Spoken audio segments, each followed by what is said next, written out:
Today we're going to talk about saw blades and cutting metal a little bit, and one of the tools that I think is a really affordable tool to help you cut metal accurately.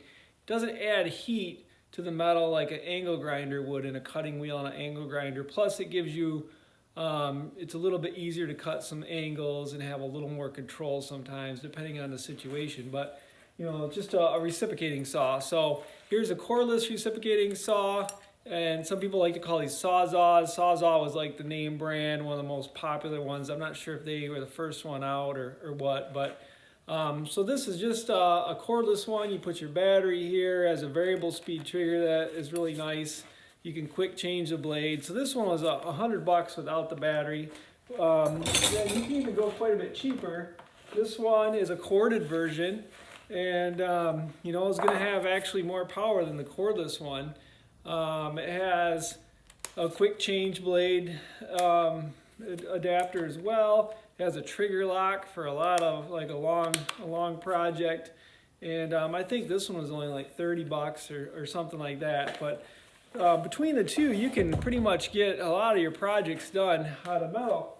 So when you're picking out your saw blades, there's kind of a lot to know about saw blades. I mean, you could spend a whole day learning about saw blades, really. But just a couple basics, especially when you're cutting metal, you need the material that you're cutting metal with to actually be stronger than the metal itself. So it kind of, I mean, mostly you're going to probably be cutting steel. So you would want a material that's a little better, your blade a little better than steel. So examples of that, like the high carbon steel, that is one type of blade, high carbon steel, and that is going to be just a little bit tougher than just plain old mild steel. So it's really, you're almost cutting you're almost using the same material to cut the same material, if that makes any sense, and that's not going to be quite as effective. So then there is high speed steel. So basically they just take that steel and they heat treat it to make it tougher. They temper it with other chemicals to make it a little bit stronger. And that's going to cut your mild steel just a little bit better than the high carbon steel. It'll just be like, you know, the next notch up. And then they have, from there, they use what's called a bimetal blade. So here's an example of a bimetal blade.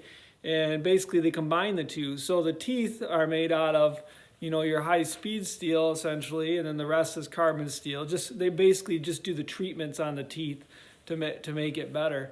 So that's a method that would help give you a little better results. After that is carbide. So what they do is they put carbides on the teeth, and I don't have an example of that because those blades are terribly expensive.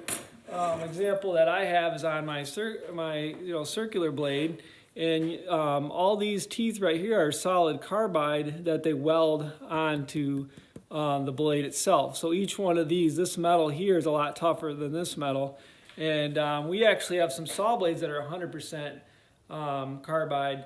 And you know, that saw blade is it's like $125. So, you know, just to give you an idea of kind of where you're at with that.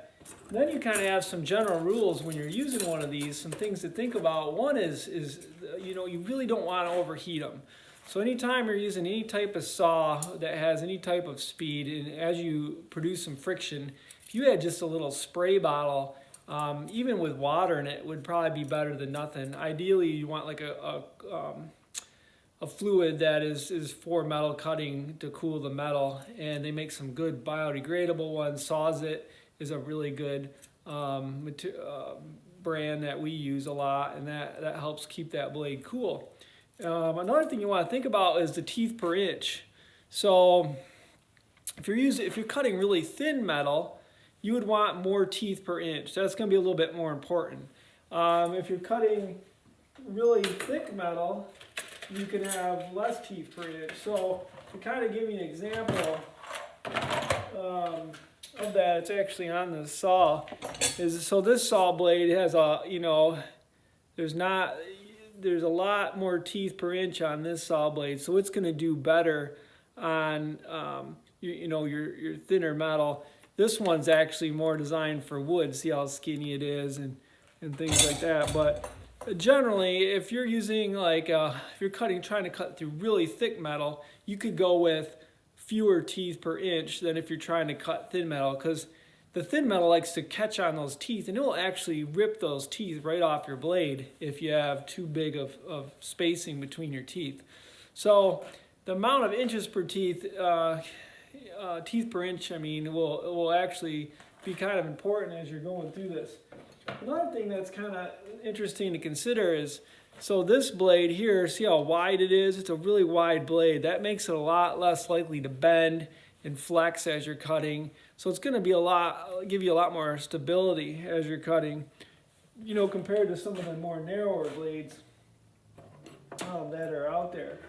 So the other thing to kind of think about is, you know, if you're only cutting a piece of metal this wide, I mean, you need a longer blade that's going to stick out past it so it doesn't fall into the cut and then jam and then bend the blade.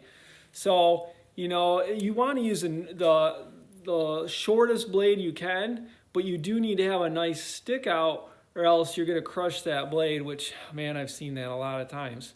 You know, they don't put the material should always be right up against this fence here, and then you should have some stick out past the material that you're cutting off, and that's really gonna make a really big difference on how you do this. So they make tons of blades out there, and there's all different brands and styles, and it can be really confusing.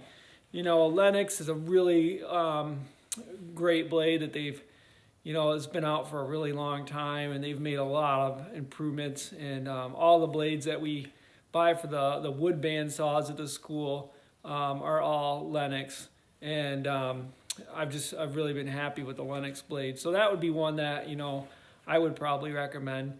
But there's lots of other styles. So this one right here, it kind of tells you right on the package some good information here. It tells you, you know, how many teeth per inch, so it's 10.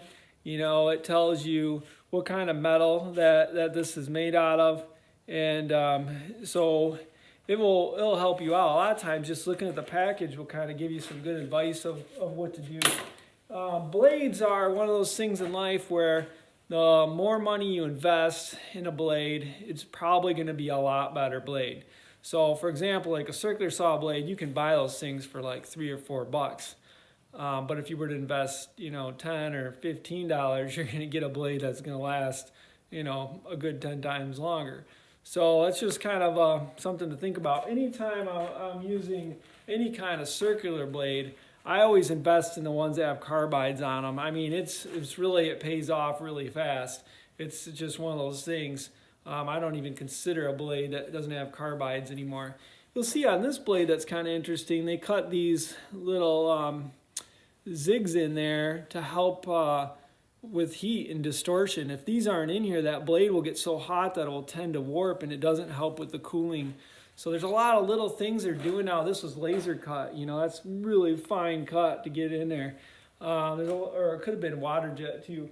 But there's a lot of things out there that the technology of saw blades has really improved. And remember, you can be working with some saws that are really not in that good a shape. They're old, they're beat up, you didn't spend much money on the saw, but if you invest a lot of money in the blades, then that's gonna really pay off. When I first got started in woodworking, you know, my tools really weren't that great. I didn't have a lot of money invested in the tools, but I bought some really nice saw blades. And you know, there was comments that people didn't actually see my shop. They would say, wow, you know, if I would have had tools that good when, you know, I was growing up, I could really have made some nice stuff. And, you know, I was like, well, you probably could have, because these tools really aren't, you know, that spectacular. But the blades have definitely improved over the years, and now you can really get some great blades. So really, they also say a sharper tool is better than a dull tool. And you know, it's going to be a lot safer because you're not going to have to apply as much force, and things are just going to go the way they're supposed to go. So a lot of times if you find that, man, that blade is in just bad shape, it's time to stop your work and find a new blade before you keep going. It's going to make a really big difference.